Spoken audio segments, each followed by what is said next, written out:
asking ऐसा करके। And उसके बाद मैंने देखो एक चीज बताती हूँ, मेरा जो सबसे पहला SSB था ना, AFSB देहरादून में था, that was given a very difficult command task. Okay, सबसे एंड में जाके मेरे टास्क थे जितने भी स्ट्रक्चर्स थे वो, तो हमें वो मिला था सबसे एंड वाला, या फर्स्ट बोल दो उस तरफ से स्टार्टिंग से। मुझे जो कमांड टास्क मिला था ना, बाकी सबको ऑलमोस्ट सब लोगों ने मुझे as one of the subordinates बुलाया था, तो मुझे पता था कि सबकी इजी थे, मेरा डिफिकल्ट था। नाउ ऑन दैट ऑल्सो मेरे साथ सेम सिचुएशन हुई थी। लास्ट के अंदर मुझसे पट्टा ले लिया, प्लैंक ले लिया ना, वो स्टैंडिंग देयर, और मुझे ये बोला गया कि ये जो स्ट्रक्चर है जिससे मैंने फिर भी आइडिया दे पाई, उसमें बोला गया ये स्ट्रक्चर जो है ये भी रेड हो गया है। So I was not able to find any solution to it and I was just standing there, और मेरे दो सबऑर्डिनेट्स उस तरफ थे, तो उनको मुझे स्ट्रक्चर से इस तरफ फिनिश लाइन पे बुलाना था।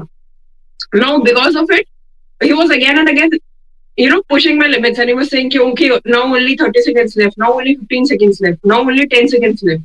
अब उस पॉइंट ऑफ टाइम पे जब 10 सेकेंड्स बचे हुए थे ना, तब मुझे ध्यान आया कि मेरे पास रस्सी भी तो पड़ी है मेरे साइड में। Okay, because I was thinking this thing कि यार पट्टा भी ले लिया, बल्ली भी ले ली, अब मैं कैसे इसको क्रॉस करूंगी, क्योंकि मेरे पास तो कोई हेल्पिंग मटेरियल्स ही नहीं है। ऊपर से फिर ये 4 फीट से ज्यादा डिस्टेंस है, और ये जो स्ट्रक्चर है ये भी आप लोगों ने रेडी कर दिया, तो अब मैं कैसे करूं? I was thinking this thing in my head, then all of a sudden it clicked me कि रस्सी भी तो है मेरे पास, सबसे important. I could find the solution so easily, and I just started smiling because of it. And I said, "Oh, sir, it's very easy." And he said, "What?" And I said, "Sir, ऐसे करके I can cross this." He said, "Is it possible?" मैंने कहा, "Yes, sir." So he said, "Then ask your subordinates to cross using this." We did it. As simple as that. तो उस time पे मुझे ये एक चीज समझ में आ गई थी। The very first AFSB, I learned this thing that we most of the times we try and find the difficult solution हर एक टास्क का, और easiest solution is there right in front of us हर चीज के अंदर। But हम लोग कोशिश करते हैं कि कोई और डिफिकल्ट थोड़ा सा यूं दिखाएंगे, अच्छा हम लोग तो ये इंप्रेशन बनाने के चक्कर में डिफिकल्ट सोल्यूशन निकालने की कोशिश करते हैं। Go with the simplest solution first, फिर लेवल ऑफ डिफिकल्टी अगर इंक्रीज भी हो रहा है, इट्स ओके, कोई बात नहीं, डोंट गेट प्रेशराइज्ड, आएगा solution. If he is asking you कि ये भी खत्म हो गया, ये भी खत्म हो गया, ये ऑप्शन भी खत्म हो गया, then there is any fourth option available, and he knows that है यहाँ पे एक ऑप्शन। Just that keep your brain and your eyes open. Structure को मैंने बताया ना, ये तुम्हारा अगर स्ट्रक्चर है, यहाँ पे अगर there is a hole here, so why there is a hole here, try and understand, क्योंकि बल्ली आ सकती है उसके अंदर, है ना। अगर ऐसे अगर तुम्हारे दो ऑब्स्टिकल्स है या दो स्ट्रक्चर्स हैं कुछ इस तरह से बने हुए, तो वो इस तरह से बीच में गैप क्यों है, why there is a gap in between, है ना। जब तुम स्ट्रक्चर देखोगे तब तुम्हें और ज्यादा अच्छे से एग्जाम्पल समझ में आएगा, बिकॉज यहाँ पे बीच में तुम्हारा पट्टा लग जाएगा डायरेक्टली। तो तुम बनाने की कोशिश करते हो, तुम क्या करते हो, या तो इसको यूज करते हो एज अ स्टॉपर, या इसको यूज करके इसके ऊपर पट्टा रख के और तुम उसको रोप टाई करके और पोल के रोप टाई करने की कोशिश करते हो। जरूरत ही नहीं होती, यहाँ पे सीधा पट्टा लग जाता है। Although that is workable idea, वो भी हो जाता है, पर तुम ये तो सोचते ही नहीं हो कि ये वाला ज्यादा इजी और ज्यादा कम टाइम कंज्यूमिंग है, जबकि इसमें टाइम ज्यादा लग रहा है ना। तो सिंपल सोल्यूशन कोशिश किया करो and try not to give up. कोशिश करो, जब तक आइडिया तुम्हें आ सकता है कोशिश करो, नहीं आ रहा तो आस्क द सबऑर्डिनेट्स, कोई बात नहीं। Yes ma'am, I also tried like जीतो जब रोप ले गया तो मैं भी किया, दोनों सबऑर्डिनेट की हेल्प ली। If your subordinate will give the answer, that means you also can give the answer. Yes ma'am. If your subordinate ma'am उसके बाद लास्ट में जब मैंने टास्क कंप्लीट किया तो जीटीओ बोल दिया कि you are giving lot of work to your subordinate, using lot of man power, muscle power, don't you have brain, ऐसा करके बोल दिया। एक्चुअली वो मेरा जो था स्टार्टिंग लाइन से एंड लाइन तक 8 ऑब्स्टेकल क्रॉस करना था, बाकी सबका 3-4 ऐसे में हो जा रहा था। तो वो सेकंड लास्ट में ही वो मेरे से रोप ले लिया, तो बोल दिया you are giving lot of task to your subordinate, ऐसा करके। देखो एक मिनट रुको, किसी ने कोई तो मैसेज, इट्स ओके, बहुत ज्यादा ऑब्स्टिकल्स भी आ रहे हैं तो डोंट लूज योर होप, और पहले अपने आप उसका सोल्यूशन फाइंड आउट करने की कोशिश करो। Subordinate should be the last thing to happen, है ना, वो नहीं करना जब तक कि लास्ट में, एकदम लास्ट में। बट अगर आपको लग रहा है कि बिल्कुल ही आइडिया नहीं आ रहा, तो it's a team work, collective efforts है, तो कोई बात नहीं, पूछ सकते हो। AFSB में कमांड टास्क में GTO said to allow 2 to pass. I allowed subordinates to pass to rescue them first. Was it right? 2 to pass through what?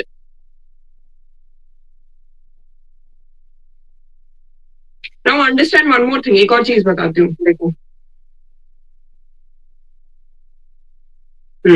ठीक है, लास्ट स्ट्रक्चर्स में ये यूजुअली तुम्हें बोला जाता है, पीजीडी में भी बोला जाएगा कि all of you can move to the other side of the structure, क्योंकि तुम लोगों ने एक आइडिया दे दिया होगा, सोल्यूशन दे दिया होगा, एंड वन और two of you can stay back. Normally बोलते हैं one of you can stay back. उस केस में don't be the person to stay back, क्योंकि ये ऑब्स्टिकल है तुम्हारा यहाँ पे, जैसे यहाँ पे, और यहाँ पे एक कुछ और है, और तुम्हें एक थर्ड स्ट्रक्चर पे जाने के लिए बोल दिया कि यहाँ चले जाओ. तो तुम्हारी जो टीम है वो इधर पहुंच चुकी है. Now try B the person, यहाँ वाला पर्सन बनने की कोशिश मत करना जो पीछे खड़ा हुआ है. यहाँ पे एक अपना कोई भी एक ग्रुप मेंबर को छोड़ दो. You try and stand here. Reason being, because बताती हूँ, जब भी किसी भी ऑब्स्टिकल का सोल्यूशन निकालना है ना आगे जाने के लिए, यानी कि लास्ट पर्सन को वापस लाने के लिए, you understand, then only one person is left, अब उसको लेके आना है. उसका सोल्यूशन हमेशा आगे जाके आएगा, हमेशा नहीं, you can still find the solution, but यहाँ से तुम्हें बेटर व्यू मिलता है और तुम्हें बेटर समझ में आता है कि यहाँ से मैं कैसे ला सकता हूँ इस बंदे को, है ना. क्योंकि फिर तुम्हारे पास में यहाँ पे फट्टा होगा तो तुम फट्टा इधर लगा के और इसको लेके आ जाओगे. सो दिस वे अगर तुम आगे जा सकते हो, तुम्हारे पास अपॉर्चुनिटी है इस ऑब्स्टिकल पे लास्ट वाले बंदे को लाने की, तो you stand here on this obstacle and try and you know implement the idea यहाँ से. फिर यहाँ पे खड़े होने वाला बंदा नहीं बनना. और ऑल्सो वन मोर थिंग, कुछ लोगों को ना, चलो ये जीटीओ वाली बात हम लोग बाद में करेंगे, इस पे अभी नहीं बात करेंगे, ओके ये बाद में करते हैं, नहीं तो बहुत टाइम लग जाएगा. आज तुम लोगों को मैं पीआईक्यू फॉर्म और वो करवा रही हूँ. ऑल्दो हमने डिसाइड किया था कि हम लोग लेक्चरेट और ये करेंगे, बट लेक्चरेट करने से क्या होगा, तुम लोगों को फिर हम लोग ये नहीं कर पाएंगे. मतलब interview, I wish to start the interview beforehand its, जब हमने डिसाइड किया उसमें. अगरतला उस दिन मैंने विनीता का लिया था, इंटरव्यू लिया था, and I could remember her address समझाने के टाइम पे. Vinita, yours is Agartala only ना? Okay. This is from the same day itself when I took your interview.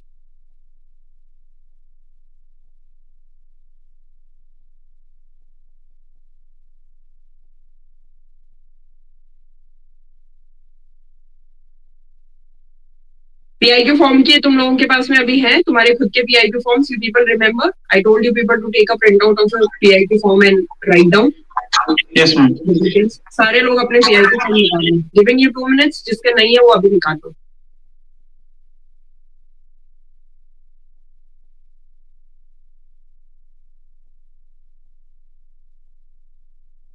मैं याद है मैंने बोला था OIR इज इम्पोर्टेंट. जिन लोगों को किसी ने बोला हो कि OIR इम्पोर्टेंट नहीं है, ये देखो on the screen, markings will be here.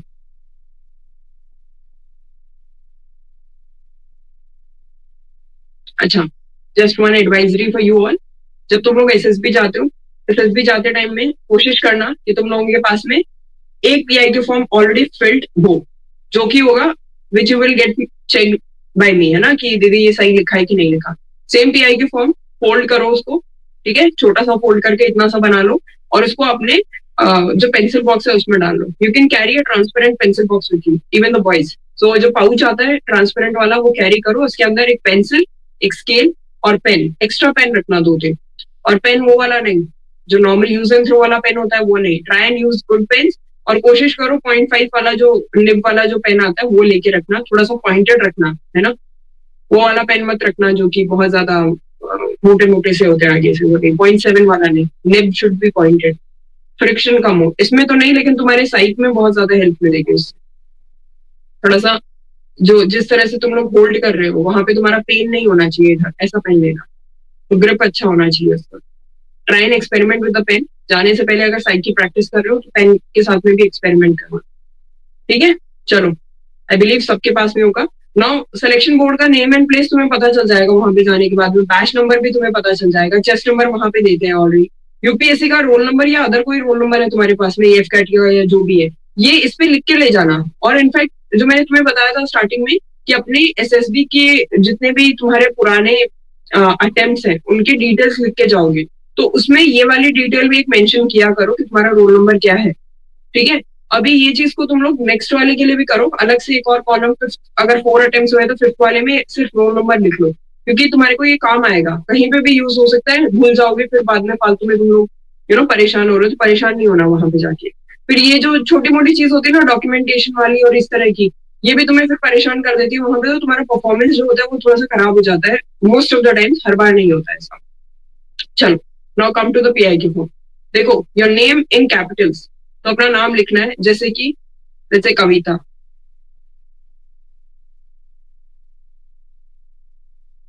Sharma लिखते हैं,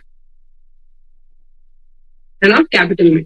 अभी तुम्हें SSB जब तुम जाओगे हो सकता है कि ऐसा इंस्ट्रक्शन दिया जाए कि you have to, Kavita Sharma तो चलो ठीक है, फिर भी ये करते देखो जैसे सेम याद, लेट्स से इस तरह से नाम है ना। तो अगर ऐसा नाम है तो अभी 3 नाम हो गए। तो द इंस्ट्रक्शंस कैन बी कि आप लोगों को वो नाम को अंडरलाइन करके रखना है जिससे you want the interviewing officer to address you. तो अगर आपको ये इंस्ट्रक्शंस दिए गए तो जो भी नाम होगा उसको आप अंडरलाइन कर दो। इसके लिए आपको स्केल लेके जाना है, as I told you. Pen use करना है अंडरलाइन करने के लिए, पेंसिल नहीं, बट स्केल लेके करोगे ज्यादा अच्छा लगेगा। अदरवाइज ऐसे से करोगे तो अच्छा नहीं लगेगा। तो अंडरलाइन वगैरह के लिए इसको यूज करो। तो इधर लिख लेते हैं, लेट्स से कविता। ये इंस्ट्रक्शंस हो तभी अंडरलाइन करना, वरना नहीं करना है। कविता शर्मा, ठीक है। Next is your father's name. Now understand, father's name है तो उसके अंदर आप लोगों को बोला जाएगा instructions, again the instructions will be there कि रैंक लगानी है या नहीं लगानी है फादर की। फिर ये भी बोला जाएगा रैंक आगे लगानी है या ब्रैकेट करके पीछे की तरफ लगानी है, या फिर मिस्टर लगाना है या नहीं लगाना। If they are asking you to not use any sort of salutation before your father's name and mother's name, mother's का भी आता है जो डिटेल वाला आता है, उसके अंदर मदर्स वाले सेक्शन भी आता है यहाँ पे फादर्स की बात में। तो उसके अंदर लिखने की जरूरत नहीं है अगर मना कर रहे हो, और बोला गया है कि लिखना है तो मिस्टर या श्री या जो भी लगाना चाहते हो वो लगा दो। तो जैसे लेट्स से कि उन्होंने बोला कि आपको कोई भी सैल्यूटेशन नहीं देना है। समटाइम्स कुछ SSB में अभी बोल रहे हैं रैंक लगाने के लिए, तो फादर इज ऑलरेडी सर्विंग या हैज सर्व, तो आप लगा सकते हो। लेट्स से कि मना कर दिया आपको, तो क्या लिखे इधर, अनिल, सॉरी। अभी this is totally upon you कि आप सारा का सारा PIQ फॉर्म कैपिटल्स में लिखना चाहते हो या रनिंग हैंडराइटिंग में लिखना चाहते हो। My suggestion to you people is, अगर आपकी राइटिंग बहुत गंदी है रनिंग के अंदर तो आप कैपिटल्स में लिखो, बट अगर आपकी राइटिंग अच्छी है and it is readable and it is clear to read और अच्छी सुंदर प्रेजेंटेबल रख सकते हो, तो फिर रनिंग हैंडराइटिंग में लिखना है ना, जैसे ऐसे लिखना है। अदरवाइज कैपिटल्स में लिखो। कैपिटल्स में ऐसा होता है कि आपकी राइटिंग फिर भी थोड़ी सीधी लगती है, अच्छी लगती है, लेकिन जब आप रनिंग में लिखते हो तो उसमें टाइम कम लगता है एक तो, और आपका जो स्पेस होता है वो भी थोड़ा कम लगता है। कैपिटल्स में स्पेस थोड़ा सा ज्यादा लगता है, तो ये ध्यान रखना बस। तो I would suggest you people कि रनिंग में लिख सकते हो तो रनिंग में लिखो, जैसे कि अनिल शर्मा या अनिल कुमार शर्मा से लिखो।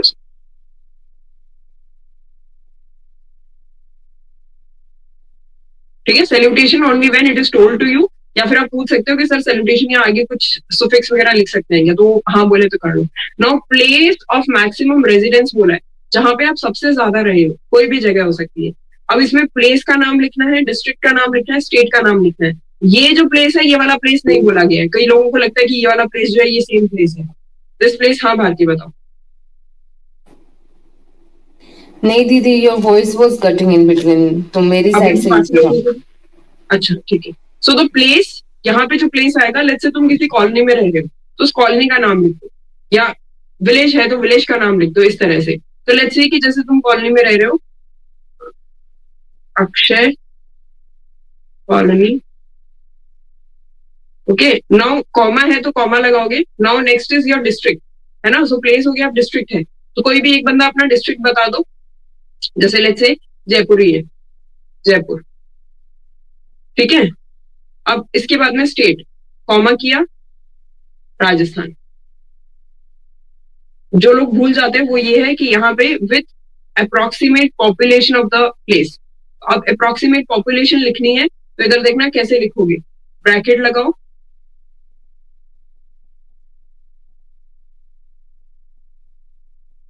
ये लिखा, ब्रैकेट लगाया, इधर यू कैन यूज दिस ऐसे, 6 लाख अप्रोक्स। इधर पॉपुलेशन लिखने की जरूरत नहीं है because it is already written bracket के अंदर ही with approximate population of the place. So directly ये समझ में आ जाएगा कि आप लोग पॉपुलेशन की बात करो। कई लोग पॉपुलेशन इक्वल्स टू ऐसे करके लिखते हैं, ऐसे लिखने की जरूरत नहीं है, ठीक है। जो भी नंबर है उसका बता दो आप। इसके बाद में सेम चीज, अगर आपका सारा सेम है तो आप इस तरह से डू करके लिख सकते हो, ओके। पर अगर आपका डिफरेंट है, लेट्स से कि आपका है प्रेजेंट जो है वो डिफरेंट है, ये कहीं और रह रहे हो, तो उसके अंदर आप अगेन फिर प्रेजेंट वाला कुछ और डिफरेंट है, let's say you are moved out to work somewhere, okay, तो उस केस के अंदर आप क्या लिखना चाहते हो वो अगेन आपके ऊपर है. जैसे कोई मुझे बता दो, कोई अपना एड्रेस बता दो which is a little different. कोई एनीबडी? बरहमपुर गंजाम उड़ीसा. क्या वापस बता. दीदी बरहमपुर गंजाम उड़ीसा. अच्छा, चलो राजस्थान का ही कुछ ले लेती हूँ मैं, है ना. Let's say JNV colony Bikaner and Rajasthan, okay. और फिर इसके अंदर मैंने अप्रोक्सीमेट जो भी पॉपुलेशन है वो लिख दिया यहाँ पे, ओके. नेक्स्ट, अब मुझे पता है मेरा परमानेंट एड्रेस जो है वो ऑलरेडी जो जयपुर वाला लिखा है वही है, फॉर एन एग्जाम्पल. तो मैं यहाँ पे अगेन सेम चीज जो है वही लिख दूंगी. इसमें मैं एज इट इज लिख देती हूँ यहाँ से कॉपी करके.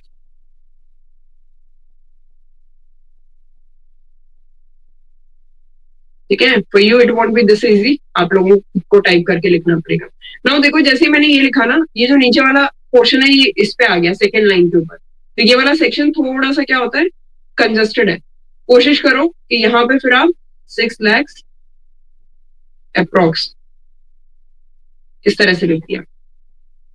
नाउ हियर ये जो है ना, ये फ्रेशर्स देखना ही भूल जाते हैं whether it's a district headquarter और नॉट. इस केस के अंदर आपको नहीं पता है तो नॉट एन इशू, गूगल कर लो whether your place is a district headquarter और not. If it is then you will write yes. इस तरह से देखो यहाँ पे yes, else you will write no. That's it, simple है ना. तो ये वाला सेक्शन आपको पूरा हो गया इसके बाद में.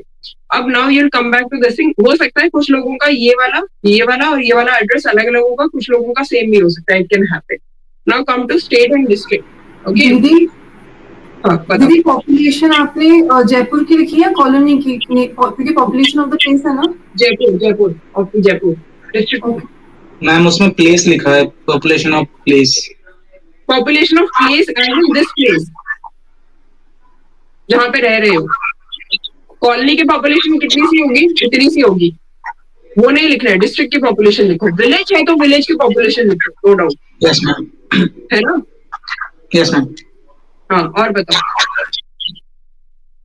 दीदी अगर एक लोकेलिटी है, मतलब लाइक कॉलोनी नहीं है, तो उसकी पॉपुलेशन लिखेंगे या सिटी की? लोकेलिटी एज इन कितने लोगों का लोकेलिटी, मतलब अब लाख होगा. हाँ तो फिर उसकी लिख सकते हो.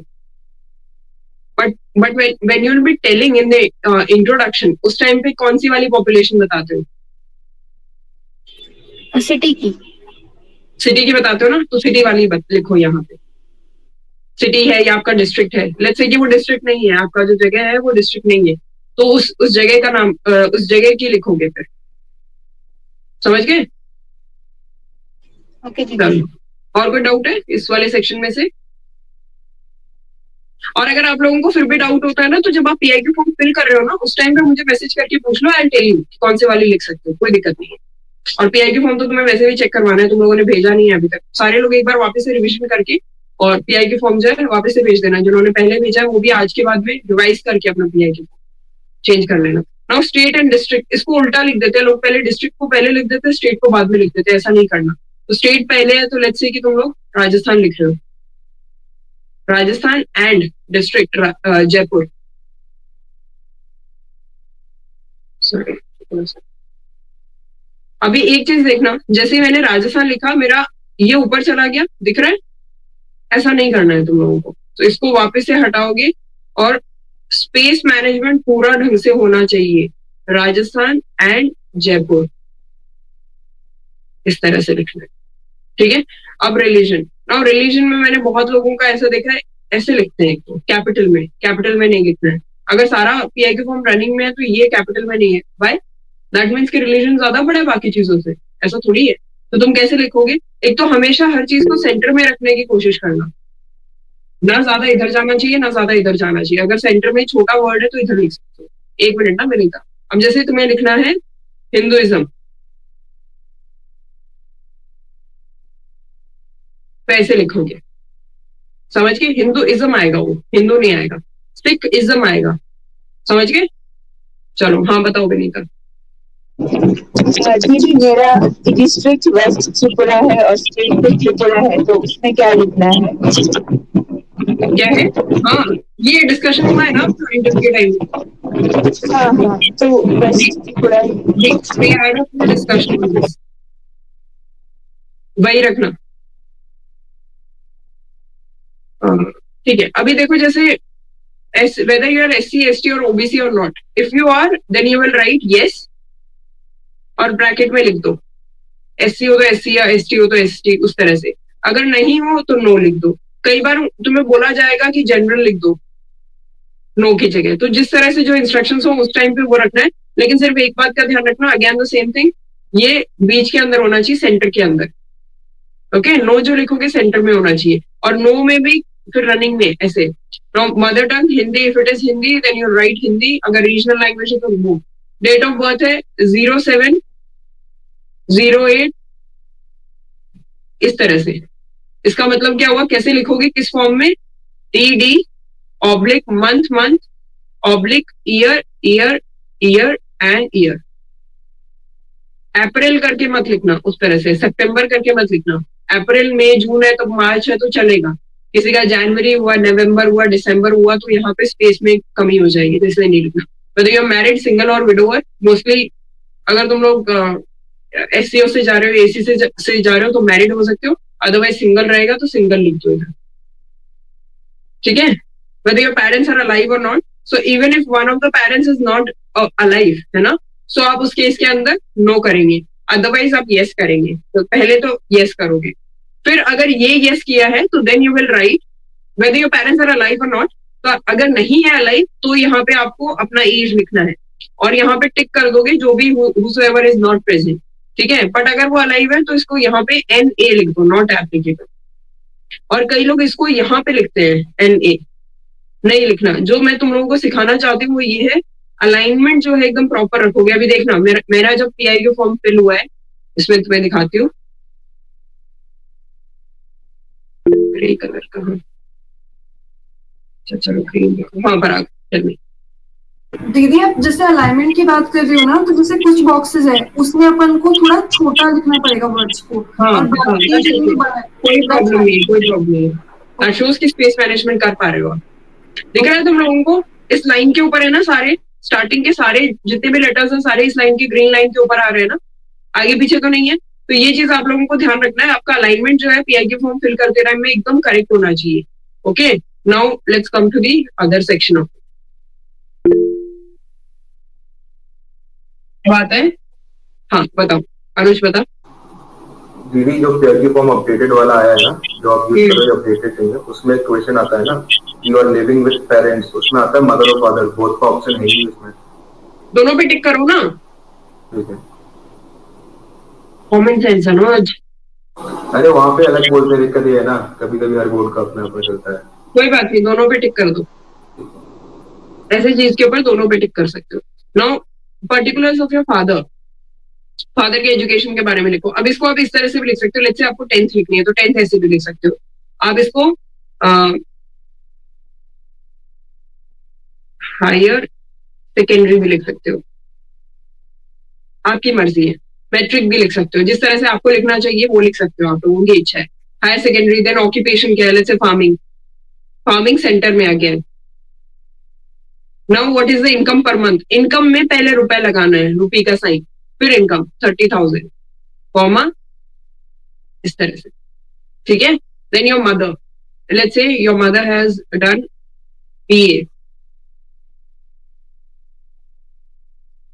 BA, occupation home maker and dash. ठीक है, इस तरह से कर सकते हो सकता है कि mother can be doing something else also, I am not saying, मैं सिर्फ तुम्हें अलग अलग चीजें बता रही हूँ किस तरह से लिखना है ना, ये बता रही हूँ। फिर गार्जियन है, if your parents, both your parents are not alive, तो आप गार्जियन का भी लिख सकते हो। मोस्ट ऑफ द केसेस में आप मदर फादर के बारे में लिखते हो। Then comes your siblings. Now siblings के अंदर ना, जैसे इसमें अगर आप देखोगे तो एल्डर ब्रदर एंड सिस्टर, हो सकता है कि किसी के 3 एल्डर ब्रदर या सिस्टर होंगे, लेट्स से 3 आपकी बड़ी सिस्टर है, तो उस केस के अंदर एल्डर यहाँ पे कट करके एल्डर लिख देना। These things you can do, है ना, चेंजेस थोड़े बहुत इधर उधर कर सकते हो। तो एल्डर ब्रदर है या सिस्टर है, अभी किसने मुझे इंटरव्यू दिया था, उस इंसान ने, अनुराग था शायद, उसने ना ये नहीं लिखा था वेदर इट वाज ब्रदर और सिस्टर, यंगर ब्रदर और सिस्टर, तो वो टिक करना है जो भी आपका सिस्टर है या ब्रदर है। तो एल्डर सिस्टर है तो उनके बारे में आप लिख दो जैसे कि MBA, और फिर जो भी वो कर रहे हैं वो लिख दो, और अगेन उनका जो भी सैलरी वगैरह है वो लिख सकते हो यहाँ पे, ठीक है। सो लिख दिया आपने। उसके बाद में ये लिख दिया जितने आपके ब्रदर सिस्टर हैं उनके बारे में लिख दो, सारे अगर बड़े हैं तो यहाँ पे कट करके एल्डर कर दो, और दीदी सारे छोटे हैं तो यंगर कर दो। भाई बहन परस्यू कर रहा है तो परस्यूइंग लिखो ब्रैकेट में, परस्यूइंग लिख दो, कोई दिक्कत नहीं है ना। परस्यूइंग नहीं लिखना चाहते हो तो ऐसे कट कर, ऐसे कर दो, ऑक्यूपेशन के अंदर कट कर दो, वो बेटर है, ऐसे कट कर दो, ठीक है। Now these things you can always tell in the interview itself कि sir right now he is currently pursuing, है ना। When he ask you about your family तो उस टाइम पे बता सकते हो। हां Sharmistha, tell me. If any one of the parents is dead, so now they are not earning, so will it be not applicable, or we will write when No. they are earning? No. Cut. That's it. Okay. ठीक है, you right about your mother कि क्या education थी, but उसके आगे आप दोनों जगह पे कट कर सकते हो। इट इज सेल्फ अंडरस्टूड ना कि if you know if the person is deceased तो उसके बाद में तो he will not be earning, that's right. Okay. हाँ, अभी come to this one, your education part. Education के अंदर जैसे तुम्हारा हायर सेकेंडरी है, हायर सेकेंडरी के अंदर तुमने कहाँ से किया है, इंस्टीट्यूशन का नाम। Now full name of the institution लिखा गया है, तो फुल नेम के अंदर लेट्स से कि मेरा आर्मी स्कूल है ना, तो मेरे को लिखना है यहाँ पे आर्मी पब्लिक स्कूल। ये आ गया, इजीली आ जाता है, मुझे पता है ना, तो मुझे अलग से लिखने की जरूरत नहीं है। मैंने लिखा आर्मी पब्लिक स्कूल, मैं जगह का भी नाम लिखूंगी, लेट्स से जयपुर, ओके। ये पूरा बॉक्स के अंदर आ गया, बट बॉक्स के अंदर नहीं आता तो क्या करते हैं, फिर उसकी भी बात करेंगे। Army public school, what is the board और यूनिवर्सिटी, तो यहाँ पे CBSE हो गया। अगेन बीच के अंदर सेंटर में what is the year, let's say क्या 15, okay. Now division and the percentage marks, okay. So अब मैं क्या करूंगी, पहले डिवीजन लिखूंगी, तो मैं ऐसे लिखूंगी फर्स्ट एंड 85%, इस तरह से लिखोगे तुम लोग। कई लोग क्या करते हैं, फर्स्ट ST लगा देते हैं, कई लोग इसको ऐसे भी लिखते हैं फर्स्ट, ऐसे मत लिखो, रोमन के अंदर लिखो, बेटर है, क्योंकि तुम्हें बहुत ज्यादा फिर एक्स्ट्रा एफर्ट्स नहीं लगाने पड़ते और अलग से दिखता भी, वो थोड़ा सा ST करोगे तो मैसी हो जाता है। फर्स्ट एंड ऐसे करके 85%, एंड लगाना है बीच में क्योंकि एंड है यहाँ पे। फिर medium of instruction English, centre में अगेन डे स्कॉलर और बोर्डर, तो डे स्कॉलर है तो डे स्कॉलर, ओके। नाउ ये चीज हमें पता चलेगी। अब देखो जैसे मुझे ये पता चला कि यार यहाँ पे स्पेस खत्म हो गया, बट यहाँ पे मैंने बहुत स्पेस रख लिया, तो मैं क्या करूंगी, इसको यहाँ पे डे स्कॉलर ऐसे करके लिख दिया मैंने। फिर आउटस्टैंडिंग अचीवमेंट इफ एनी, यहाँ पे आउटस्टैंडिंग अचीवमेंट वो होगी जो with respect to your education है, with respect to your academics है। जैसे कोई ओलंपियाड है, उसमें कोई रैंक आई है तुम्हारी, या तुम लोगों ने स्कूल के टाइम में अगर तुम्हारे 95% है या 98% है, तो तुम्हें डिस्ट्रिक्ट वाइज तुम्हें कोई उस चीज का सर्टिफिकेट मिला होगा या तुम्हें कोई अप्रिसिएशन मिला होगा। Now always you don't have to have a certificate for everything just to prove it. हो सकता है कि कभी तुम्हें मेडल मिल गया होगा, कभी ट्रॉफी मिल गई होगी, तो सर्टिफिकेट तो होगा नहीं, बट ऑब्वियस बात है। But if you achieve something और उसको तुम प्रूव नहीं है तो भी यहाँ पे लिख सकते हो, है ना, क्योंकि वो अचीवमेंट है, लेकिन तुम्हारे पास नहीं है तो क्या करोगे उसका, लिखना तो है ना। हाँ चल देखिए बताओ। क्लास टॉपर लिखेंगे तो सब ग्रुप क्लास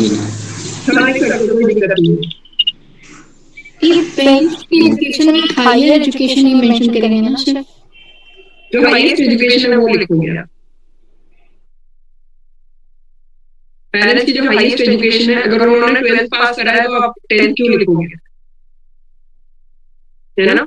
मैम 10th का मार्क्स CGPA में है तो फिर ब्रैकेट में CGPA लिख सकते हैं, CGPA को कन्वर्ट करके लिख दो ना परसेंटेज में।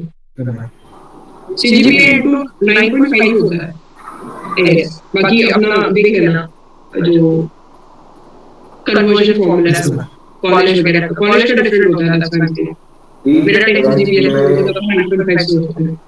हां मैं डिस्टेंशियल भी है सब सब्जेक्ट में, और वो भी है साइंस ओलंपियाड दोनों में क्या 1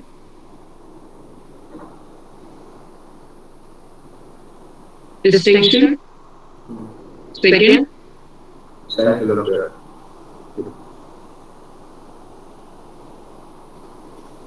ये लो डिस्टिंक्शन जब लिखा है तो आंसर अपने इंटरव्यू के टाइम में कर सकते हो sir in all the subjects I want distinction. Okay, now again CBSE 2017, that's the first and 71%. English, day scholar, और फिर अगर कुछ नहीं है तो यहाँ पे कट लगे. ग्रेजुएशन में let's say NBC College of Engineering.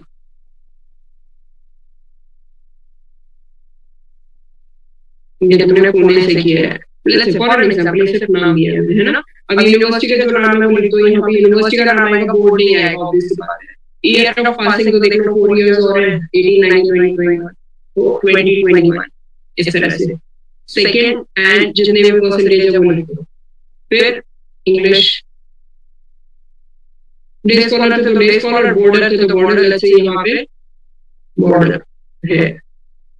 कोई आउटस्टैंडिंग अचीवमेंट है तो लिख दो. कोई प्रोजेक्ट वगैरह बनाया you want to mention over here तो प्रोजेक्ट को मेंशन कर सकते हो कि project in this, project in dash जैसे कि रोबोटिक्स. ओके, तो वो लिख दो. अभी ये जो एनबीसी किया है ना, एक सेकंड रुक जाओ जी. एनबीसी जब किया है ना तो यहाँ पे ऐसे करोगे, अगेन यहाँ पे स्टार मार्क करोगे और एनबीसी इक्वल्स टू फिर जो भी है नाम जो है वो लिख दो पूरा, क्योंकि फुल फॉर्म बताना है. और एक और चीज अगर करना चाहते हो तो अगर तुम लोगों ने बीटेक किया है जैसे इंजीनियरिंग कॉलेज बीटेक है तो अगर तुम्हें लिखना चाहते हो यहाँ पे लिख सकते हो CSE इंजीनियरिंग या CS इंजीनियरिंग. CSE नहीं की बात करें, CS इंजीनियरिंग. ये बोला भी जाता है कई बार ना कि आप अपना जो ब्रांच है जो स्ट्रीम है वो मेंशन कर दो या फिर इस तरह से लिख सकते हो CSE. यहाँ पे तुम मेंशन कर सकते हो MBA, फिर जो भी कॉलेज है उसका नाम मेंशन कर सकते हो. समझ गए? ये सारी चीजें आप कर सकते हो. प्रोफेशनल के अंदर अगर आपने कोई अलग से कोई इसके बाद में if you have done any sort of कोई भी डिप्लोमा वगैरह कुछ किया है ऐसा कुछ किया तो वो भी अगर मेंशन कर सकते हो पोस्ट ग्रेजुएशन. चलो बताओ क्या पूछ रहे थे. जैसे अभी रिजल्ट नहीं आया है ग्रेजुएशन फाइनल ईयर तो परसेंटेज भी बता दीजिए. Good question. देखो अब जैसे तो लास्ट सेमेस्टर तक की जो परसेंटेज है वो मेंशन कर दो. ओके, ठीक है. जैसे लेट्स से कि तुम लोग अभी फाइनल ईयर परस्यू हो तो हो सकता है कि तुम लोगों का थर्ड ईयर तक का रिजल्ट तो आया हो. थर्ड ईयर तक का क्या रिजल्ट है वो इधर मेंशन कर दो कितना परसेंटेज है. ठीक है. ओके, बट ऑब्वियसली बात है also one more thing if you are pursuing तो यहाँ पे ईयर तो मेंशन कर नहीं सकते, एंडिंग ईयर मेंशन करना होता है. तो एंडिंग ईयर मेंशन नहीं कर सकते तो कौन सा ईयर मेंशन करोगे. तो यहाँ पे लेट्स से कि अभी करंटली जो परस्यूइंग तो 2026 में जाके होगा खत्म. तो यहाँ पे 2026 लिख दो क्योंकि 2026 फ्यूचर में होने वाला तो यहाँ पे परस्यूइंग लिखने की जरूरत नहीं है. तो रादर देन दैट 2026 लिख दो. हाँ बताओ. Basically my degree is limit 2 and in starting up a gym I will start my MBA college. So I have to mention that. If you are starting your MBA college and you are already pursuing your MBA over there, तो यहाँ पे mention करो तो नहीं करो और यहाँ पे फिर date of finishing लिख दो last में. But problem ये है ना कि जो कॉलेज स्टार्ट हो रहा है वो हो रहा है 4 या 5 तारीख से. हमको जहाँ ओरिएंटेशन चलेगा मैं जाके हॉस्टल लेके वापस आऊँगा केएसएसबी के लिए. तो मैं तो मेंशन ना करूँ क्वेश्चन ना हो. So what? क्वेश्चन ना हो. मेंशन करना चाहता है पोस्ट ग्रेजुएशन करके मेंशन करना चाहता है वो वाले सर्टिफिकेट्स तूने लगाना चाहता है. तूने ये चीज अगर तेरा सिर्फ जो शॉर्टलिस्टिंग हुआ है वो तेरे ग्रेजुएशन बेसिस पे होगा, तुझे पोस्ट ग्रेजुएशन मेंशन नहीं करना है तो that is totally upon you because तेरे डॉक्यूमेंट्स तो सबमिट किए ही है ना उस चीज के. हां तो it's okay if you don't want to mention it's completely over you. ठीक है. फिर तेरे से ये क्वेश्चन पूछा जाएगा कि why you not pursuing your post graduation है ना. तो फिर वो तो इंटरव्यू वाली चीज है. मैं सिर्फ ये बता रहा हूं रिटन के अंदर क्या करना है. अभी जैसे मान लो कि यहाँ पे एनबीसी कॉलेज से किया है और एक और दूसरा कॉलेज था पीवाईसी कॉलेज है ना. सो ये नाम है तुम्हारे कॉलेज का कुछ. तो इसमें अगर तुम्हें वापस से ये करना है तो डबल स्टार मार्क करो. डबल स्टार मार्क अगेन नीचे और P/C इक्वल्स टू डैश, इस तरह से लिखो, समझ गए? ये तो हो गया हमारा ऊपर वाला first page of your this thing PIQ। बताओ दीदी अगर ओपन यूनिवर्सिटी से किया तो यूनिवर्सिटी में तो उसका नेम आ जाएगा, कॉलेज में क्या होगा? कॉलेज तो कोई है नहीं। यूनिवर्सिटी का नाम लिखो, कोई बात नहीं। कॉलेज नहीं है, कई बार ओपन यूनिवर्सिटीज के अंदर भी कॉलेजेस मिलते हैं जब तुम एग्जाम रीजनल सेंटर में दिया हुआ है, मतलब सेम सिटी में है। जब तुम्हारा उसकी वजह से तो मार्कशीट आता है, तो मार्कशीट पे कॉलेज का नाम आता है या फिर यूनिवर्सिटी का नाम आता है? उसका कोई आइडिया नहीं है क्योंकि मैंने इसी ईयर फिल किया जाए। Name of the university itself, ठीक है? हाँ बताओ। when we read Saint Joseph, so we read ST, तो उसका भी फुल फॉर्म लिखना है? नहीं, commonly used है, you can write like this और फिर आगे जो भी Joseph, Saint Joseph, not really. Now the next page, everybody flip your pages. Now age you have to write in months, in years and months. So count it down और अभी से लिख लो, बाद में वहाँ पे जाके ये हासिल नहीं करना है। जैसे ईयर है, को लिखना है 23 years, इसी तरीके से लिखोगे 04 months। ओके, ये हो गया। नाउ हाइट इन मीटर लिखना है, तो हाइट को मीटर में कन्वर्ट करके जाना, पता चलता है तुम्हें फीट के अंदर तुम्हें पता है तुम्हारी हाइट, तुम्हें पता नहीं है क्या है। लेट्स से अगर 1.78 और ऐसे लिखोगे मीटर, एम लिखो, यूनिट लिखनी है बाद में, यूनिट का ध्यान रखना कि यूनिट लिख रहे हो। Same thing with your weight also, weight थोड़ा 2-4 केजीज ऊपर नीचे है, कोई दिक्कत नहीं है, ऐसे बहुत ज्यादा प्रॉब्लमेटिक नहीं है कि एकदम मुझे करेक्टली लिखना है, पहले जाके वेट करवा लो, अगर करवा सकते तो नहीं करवा कोई बात नहीं, बट पता होता है कि ऑलमोस्ट इतना है। जैसे कि लेट्स से तुम्हारा 52 केजी है, 52 केजीज किलोग्राम्स में तो यूनिट लिखना है पूरा, यूनिट को मत भूलना। No present occupation and personal monthly income if any, if not then you can just write student comma करके NA, not applicable for your income. Okay, but अगर आपको आपके पास कोई you are doing something, let's say consultant and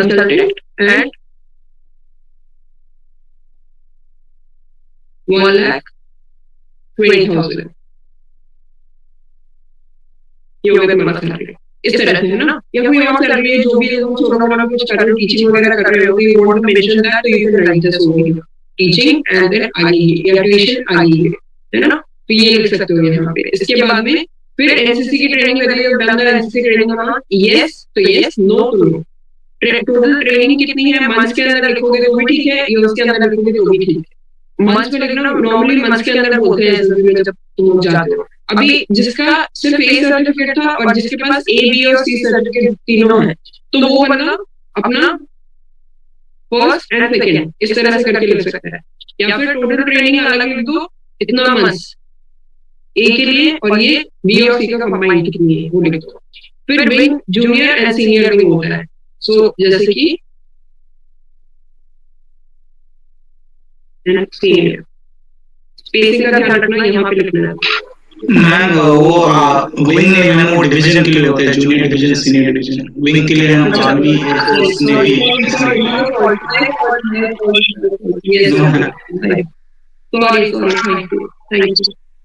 तो army दोनों के अंदर डिवीजन जो है ये हो सकता है, चेंज भी हो सकता है, हमारा एयरफोर्स भी हो सकता है, देन आर्मी, जो भी ये देखना है उसके अकॉर्डिंग। डिवीजन जो है, डिवीजन के अंदर व्हाट अदर राइट जूनियर, इससे ये पता चलता है तुम सोच तो नहीं रहे हो। जूनियर एंड देन सीनियर, ना इसमें ना पहले सीनियर फिर जूनियर मत लिखना, है ना, पहले जूनियर एंड देन सीनियर लिखोगे। This is the only time जब तुम लोगों ने ए और बी सर्टिफिकेट तीनों किए हैं, ए किया हुआ तो सिर्फ जूनियर लिखोगे, बी सी किया हुआ तो सीनियर लिखोगे। नाउ लेट्स से कि टोटल ट्रेनिंग तुम लोगों ने, अब यहाँ पे सर्टिफिकेट ऑप्टेन मैम, जैसे कि मैंने बी और सी सर्टिफिकेट किया है और ट्रेनिंग हमारा हुआ है लगभग 3 साल, तो ऐसे नहीं हुआ है क्योंकि वो कोविड के टाइम था, तो वैसे मेंशन करके लिखे या फिर 3 साल टोटली लिख दे? 3 साल कंपल्सरी सी सर्टिफिकेट ऑब्टेन करने के लिए। यस, 3 साल का ट्रेनिंग प्लस 3 कैंप्स से 2 कैंप्स, 3 कैंप्स आर नेसेसरी और 2 camps are necessary. 3 camps, B में 1 कैंप होगा और सी में 2। हाँ यस यस, इसलिए तुम्हारा 3 कैंप्स आर आल्सो नेसेसरी। तो वो जो है तुम्हारा क्राइटेरिया वो फुलफिल होना चाहिए। हाँ वो कोविड की वजह से नहीं हुआ वो एक अलग चीज है, बाकी यूजुअली ये क्राइटेरिया है जो कि लेट डाउन है, तो ये होना चाहिए। अभी जैसे सीनियर के अंदर जूनियर में ये सर्टिफिकेट, ग्रेड लिखना चाहते हो तो लिख सकते हो C certificate. Now this is what obvious, अगर तुम लोगों के पास सी सर्टिफिकेट आ रहा है तो बी ऑलरेडी आया होगा तभी हो रहा है। अगर तुम लोगों का बी सी नहीं किया सिर्फ बी आया तो बी मेंशन कर दो, बट सी सर्टिफिकेट अगर आया तो दैट्स ऑब्वियस कि आप लोगों को बी सर्टिफिकेट आप फिनिश करके आए हो, है ना। तो अलग से मेंशन करने की जरूरत नहीं है। यहाँ पे you can right whatever alpha grade जो भी आपका ग्रेडिंग है ना, ब्रैकेट्स के अंदर। हाँ बताओ। दीदी मेरा बी सर्टिफिकेट का एग्जाम हुआ है पर अभी सर्टिफिकेट नहीं आया, तो उसमें क्या करें? ठीक है कोई बात नहीं, अभी उसको डैश कर देना। अगर एसएसबी के लिए जब जा रहे हो उस टाइम पे नहीं आया तो डैश कर देना, you tell this thing sir I have given the exam, क्योंकि ये this is not for the documentation purpose, this is for your interview purpose, है ना। तो you can always tell this sir I have given the exam but certificate has not yet arrived, ये बता सकते हो। तो he will ask you this question, why no certificate over here sir, I have already given the exam but the practical and the theory part has already been done, but the certificate is yet to come. Okay. इस तरह से लिख दिया फिर ये certificate. Okay और बताओ किसी को कोई डाउट है? दीदी है एनसीसी में तो छोटा छोटा डैश लगा दे, छोटा अगर एनसीसी नहीं है तो सिंपल ऐसे डैश लगा दे। Okay now participation in games and sports, तो कौन सी गेम्स एंड स्पोर्ट्स में आपने पार्टिसिपेट किया, उससे पहले चीज का ध्यान रखना, जो आपने सबसे पहले किया है उसको 1 2 3 4 करके करना। जो अभी करंट है रीसेंट है वो पहले लिखोगे, जैसे कि मान लो बास्केटबॉल खेलना अभी तक खेल रहे हो या अभी खेलना स्टार्ट किया है।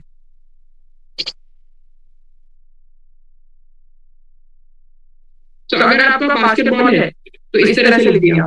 ओके अब इसके अंदर पार्टिसिपेशन का ड्यूरेशन लिखना है, तो ड्यूरेशन हो सकता है 2020 से खेलना स्टार्ट किया था और 2025 तक है, या फिर 2025 नहीं 2024 तक है। ओके सो आपने यहाँ पे लिख दिया। दूसरा सेकंड डालो वॉलीबॉल, ये लिख दिया। अभी वॉलीबॉल आपने खेलना स्टार्ट किया था 2019 से एंटिल 2020 आपने फिनिश कर दिया। उसके बाद में थर्ड है क्रिकेट, क्रिकेट आपने बचपन में खेला था 2013 एंड टिल 2015, बाद में बंद कर दिया। तो आप इस तरह से लिखोगे which means newest first and then oldest later. Okay so new to old, इस तरह से आप अपने पीआई की फॉर्म में लिखिए और यहाँ पे मार्किंग कर देना 1 2 3 करके, थोड़ा सा अच्छा लगता है देखने में। और अगर आप ये अभी तक खेल रहे हो तो टिल डेट लिख दो, टिल डेट।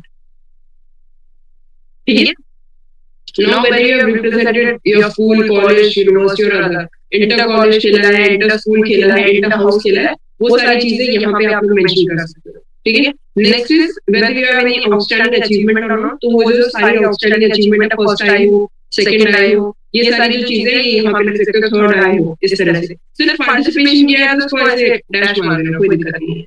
अगर आपको कुछ सर्टिफिकेट या फिर कोई अवार्ड या कोई ऐसा कुछ नहीं मिला है, समझिए ये वाला सेक्शन समझे। कितने लिखने हैं स्पोर्ट्स, एक भी लिख सकते हो, 3 भी लिख सकते हो, 4 भी लिख सकते हो, तुम्हारी मर्जी है। ठीक है क्या सबके स्पोर्ट्स में जिसमें पार्टिसिपेट किया है उसके सर्टिफिकेट होने जरूरी है। देखो एएफएसबी में डायरेक्ट हमारे सर्टिफिकेट जाते हैं, ओरिजिनल सर्टिफिकेट अंदर कहाँ पे इंडियन काउंसिल के पास में, तो वो सपोर्टिंग डॉक्यूमेंट मान लो एक तरह से कि हाँ इसमें खेले तो है। लेकिन अगर हमारे पास में नहीं है तो दैट इज आल्सो ओके, क्योंकि कई बार क्या होता है कुछ स्कूल्स के अंदर सर्टिफिकेट्स नहीं मिलते, वो ट्रॉफी या मेडल्स मिल जाते हैं। रनिंग तुमने किया, मैराथन भागे या मैराथन छोड़ो कोई और तुमने रनिंग किया, एथलेटिक्स में थे, उसमें हो सकता है सिर्फ तुम्हें मेडल मिला होगा, जैसे ट्रॉफी दे दी है, दैट्स इट। स्कूल्स में कई बार ऐसा भी होता है, कॉलेजेस में ऐसा भी होता है, कोई बात नहीं ओके। अगर तुम उसको जस्टिफाई थ्रू सर्टिफिकेट नहीं कर सकते कोई दिक्कत नहीं है। When you are giving the answer उस टाइम पे ये होना चाहिए कि तुम सच बोल रहे हो, झूठ नहीं बोल रहे हो, है ना। और बेसिक्स जो है तुम्हें पता होना चाहिए, तुम्हारा जो भी स्पोर्ट्स है अगर तुम्हें पता ही नहीं है बेसिक्स तो तुम कैसे गेम खेल रहे हो, रूल्स ही नहीं पता तो कैसे गेम खेल सकते हो। तो वो जो थ्योरी वाला पार्ट है फिर वो तुम्हें पता होना चाहिए, थ्योरी को ही तो प्रैक्टिकल में यूज करते हो ना, समझे। रूल होगा तो भी तो पता, तुम्हें यही नहीं पता कि कितने प्लेयर्स होते हैं बास्केटबॉल के अंदर, तो ऐसे कैसे हो सकता है ना। तो ये तो इतना तो पता होना चाहिए, छोटी छोटी चीजें तो पता होती है गेम के बारे में खेल रहे हो तो ओरिजिनल। चलो now your hobbies and interest. Hobbies and interest में डिफरेंस क्या होता है? इंटरेस्ट इज लाइक अभी तुम लोगों ने रिसेंटली किसी चीज में तुम्हें थोड़ी सी रुचि बढ़ी होगी, तुम लोगों का इंटरेस्ट बढ़ा होगा, है ना?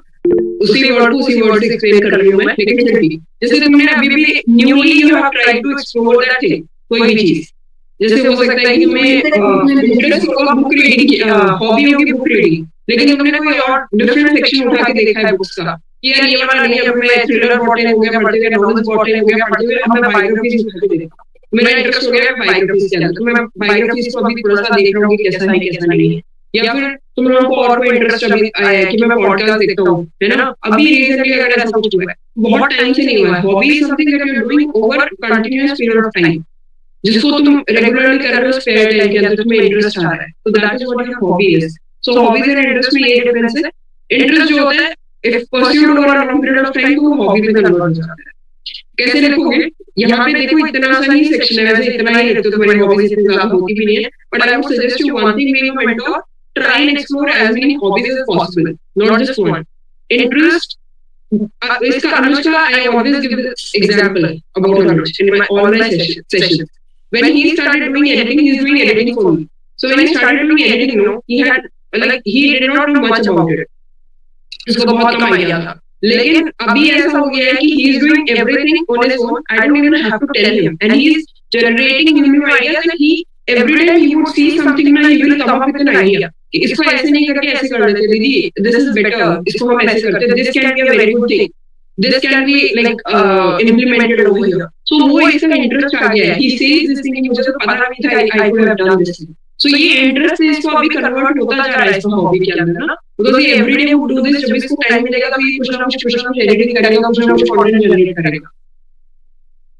हाँ, ये मैं नहीं बता रही हूँ, I am just telling this thing कि कैसे इंटरेस्ट तुम्हारा एक्सप्लोर करने से जनरेट हो जाता है चीजों में, तुम्हें नहीं पता होता whether you are liking, whether you like calligraphy or not. calligraphy करके देखोगे तो पता चलेगा, अच्छा मैं ये भी कर सकता हूँ।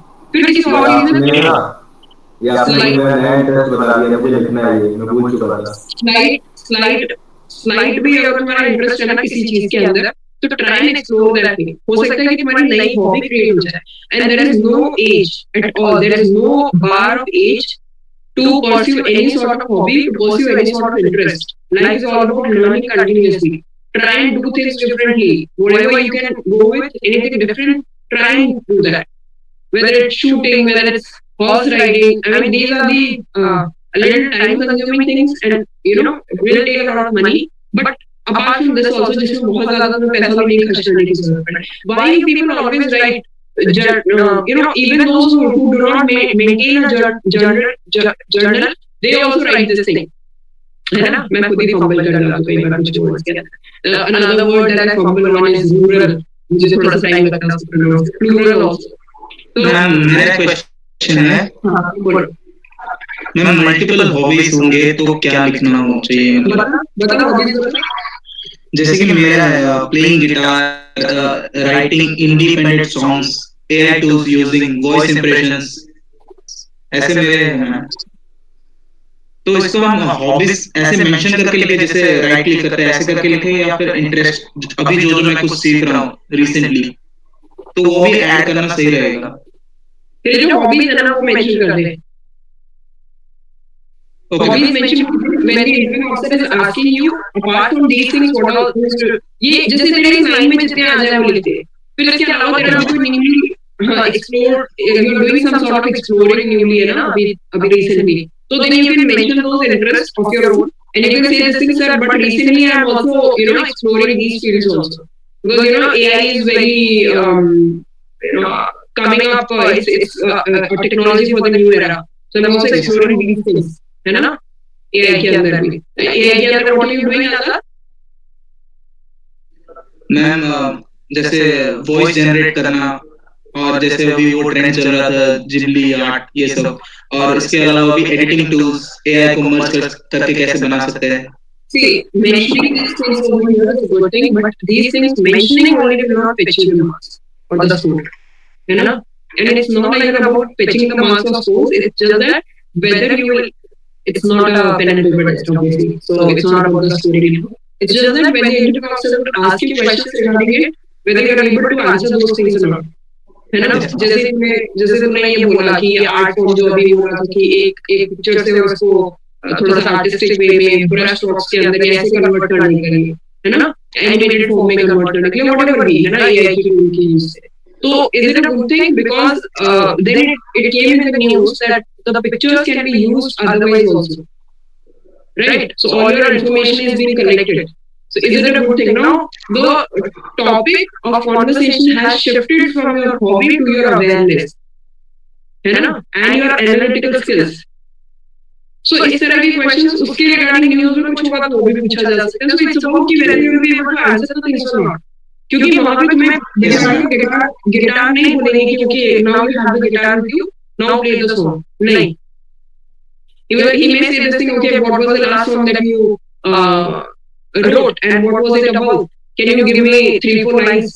Oh, you also play guitar, so do you sing? Yes sir, I do sing. Can you sing that song itself?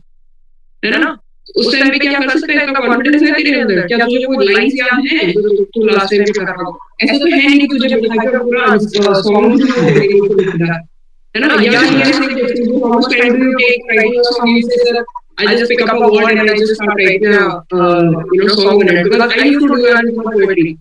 Sir, just give me a word and I just write a poem on it, and very quickly I used to do that. So then he would give me a word, write a poem, 3 lines poem on this, because I'm stating this thing sir मैं on the spot कर सकती हूँ, है ना? So guys, it's not about what you write here, it's also about what you exactly know.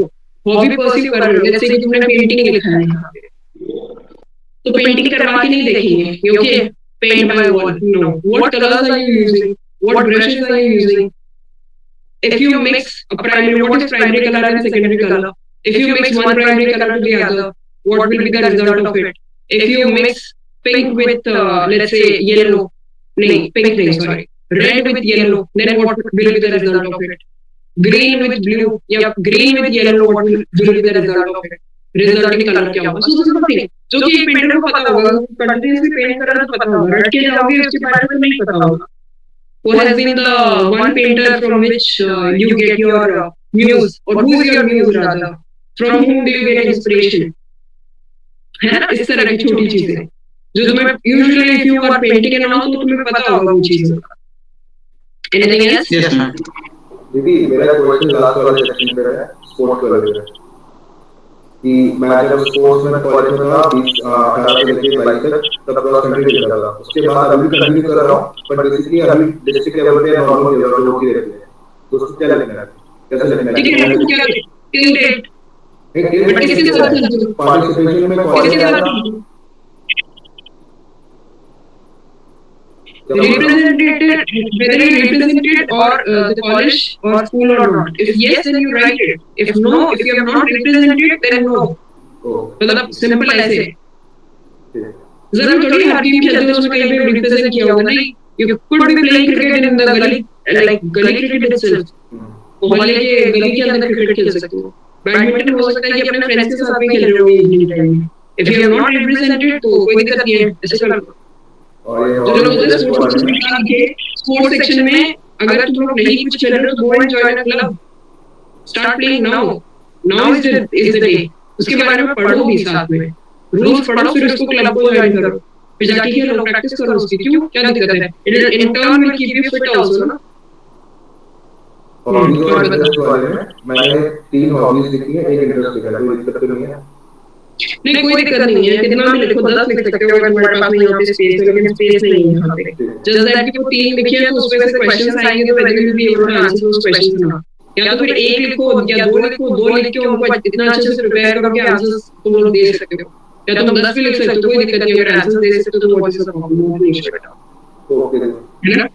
चलो, now name of the activity. Exercises भी hobbies में count की जाएंगी? क्या चीज? Like running, cycling, ये hobbies में आएगी? Cycling can be one, yes. Running can be one. You can write, not an issue. Running भी बहुत सेम चीज को यहाँ पे भी लिख रहे हो, नीचे भी लिख रहे हो, ऐसा मत करना. स्पोर्ट्स के अंदर यहाँ पे भी साइकिलिंग लिख रहे हो और नीचे भी हॉबीज के अंदर भी.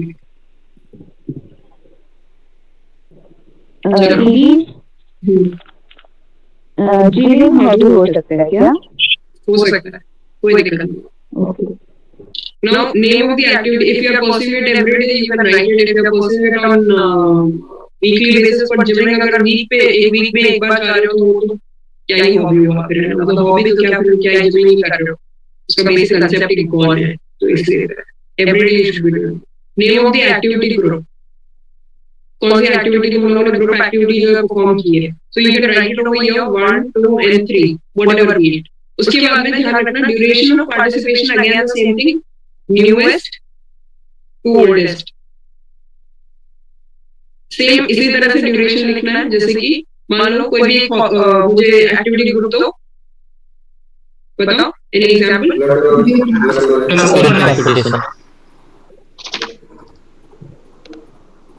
Skate competition.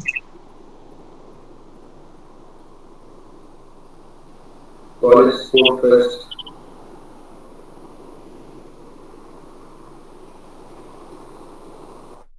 स्पोर्ट्स डे कहते हैं, स्पोर्ट्स डे तो नहीं होगा, एनुअल फंक्शन कहते हैं। ठीक है, ये तीन है। अभी ब्लड डोनेशन कैंप हो सकता है, तो हम टिल डेट भी कर रहे होंगे इसको, तो मतलब you must be giving blood donation and all, तो पार्टिसिपेट तो कर रहे हो। तो इसमें तुम लिख सकते हो 2020 से स्टार्ट किया था, तो अभी टिल डेट। एज ग्रुप देख लेना, झूठ बोलने से पहले, झूठ बोलना ही नहीं है, झूठ बोलोगे तो फंस जाओगे इंटरव्यू के अंदर। तो अपना एज ग्रुप एज देख लेना, 2020 के अंदर क्या उस एज पे थे जहां पे ब्लड डोनेट कर सकते थे।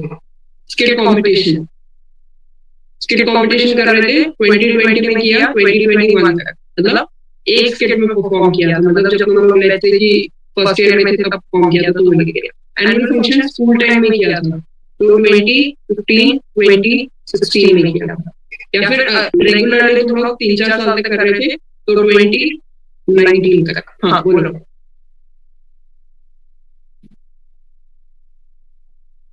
बिल्कुल बिल्कुल लिख सकते हो, कोई दिक्कत नहीं है, है ना, कोई दिक्कत नहीं है। फिर पोजीशन ऑफ रिस्पांसिबिलिटी, इसको देखो पूरा ढंग से पढ़ो।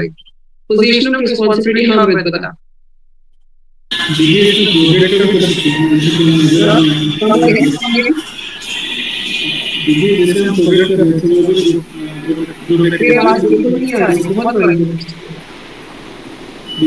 प्रोजेक्ट कर रहे थे, दीदी फाइनल ईयर में प्रोजेक्ट कर रहे हैं, मेजर प्रोजेक्ट तो वो आंसर कर सकते हैं, लिख सकते हो, कोई दिक्कत नहीं है, बट ध्यान रखना वो पीछे नहीं लिखा हो, तो बार-बार आउटस्टैंडिंग अचीवमेंट में लिख रहे हो, इधर लिख रहे हो, ऐसा मत करना पीछे वाला, है ना। कई लोग उसमें लिख देते हैं, इधर लिख देते हैं। बेटर भी यहीं पे लिखो, वो प्रोजेक्ट एज सच कोई आउटस्टैंडिंग अचीवमेंट होता है, बट बहुत कुछ डिफरेंट और अपना यूनिक तुमने बनाया है, which is actually very beneficial, है ना। तो फिर उसको तुम लोग बात कर सकते हो, अदरवाइज इधर लिख सकते हो। मैम प्रोजेक्ट वाला वो एकेडमिक्स में चला जाएगा ना, इधर एक्स्ट्रा करिकुलर लिखना है। एकेडमिक्स में नहीं मेंशन किया तो इधर मेंशन कर सकते हो, that's what I am saying. दीदी डिबेटिंग एंकरिंग ये इज राइट, अगर एक्स्ट्रा करिकुलर है ना, को करिकुलर नहीं है, एक्स्ट्रा करिकुलर, बट यहाँ पे ऐसा एक्स्ट्रा करिकुलर लिखा हुआ नहीं है, एक्टिविटी ग्रुप लिखा हुआ है, बट हाँ एक्स्ट्रा करिकुलर ऊपर है लिखा हुआ, सही बोल रहे हो। हाँ राइट, समझा क्या पॉइंट आउट किया इसने, अमृत समझा? What is extra curricular? Anything apart from your curriculum is extra curricular, something in association with your curriculum is your co-curricular। academics तो है ही, तो वो वाला उसके अंदर आउटस्टैंडिंग वाले के अंदर फेस ऑफ प्रोजेक्ट है। यहाँ पे जैसे विनीता का एक था, विनीता बताना अपना, बताना।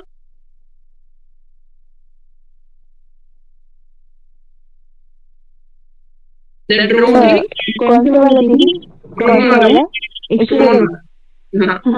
हाँ, वो एरो क्लब था, उसमें मैं मैनेजमेंट हेड और टेक हेड 2 थी, जिसमें this is very good addition to this part, drone वाला। व्हाई? क्योंकि फोर्सेस में जरूरत है, तो वॉरफेयर इज चेंजिंग, है ना। तो ये अगर ये मेंशन करती है तो it's a very good thing, इससे क्वेश्चन बहुत पुट अप होंगे और ये आंसर कर पाएगी क्योंकि इसने किया है वो चीज, समझ गए। तो इस तरह की चीजें लेके आओ, जो कि और भी अच्छी चीज है अगर तुम लोग इस तरह की कोई चीजें लिखते हो जो कि फौज को नीड है या फौज के लिए बेनिफिशियल है, नीड नहीं, फौज के लिए बेनिफिशियल है, वो सारी चीजें मेंशन करो। रोबोटिक्स भी करो, इनफैक्ट कोई दिक्कत नहीं है, रोबोटिक्स में कुछ अलग से तुम लोगों ने कुछ किया है ना।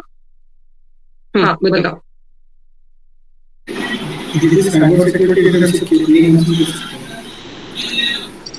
Is not part of your extra curricular.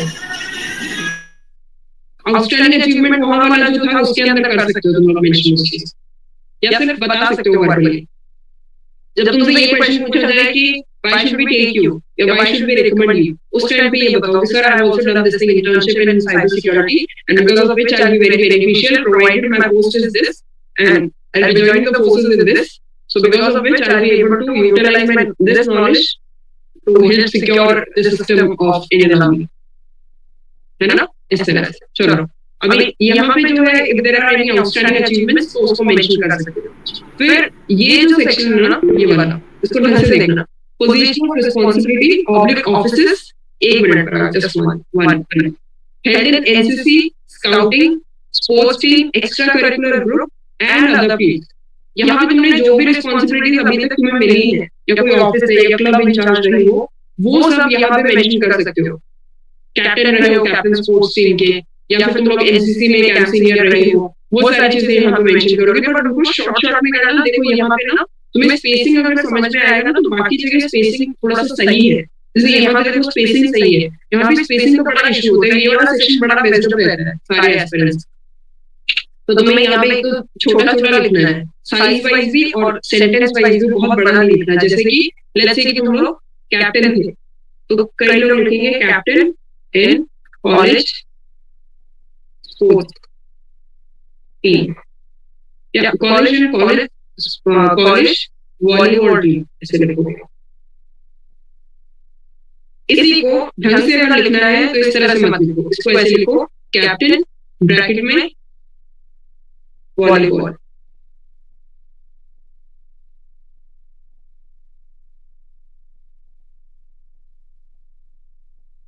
ठीक है, समझे? मैनेजमेंट हेड,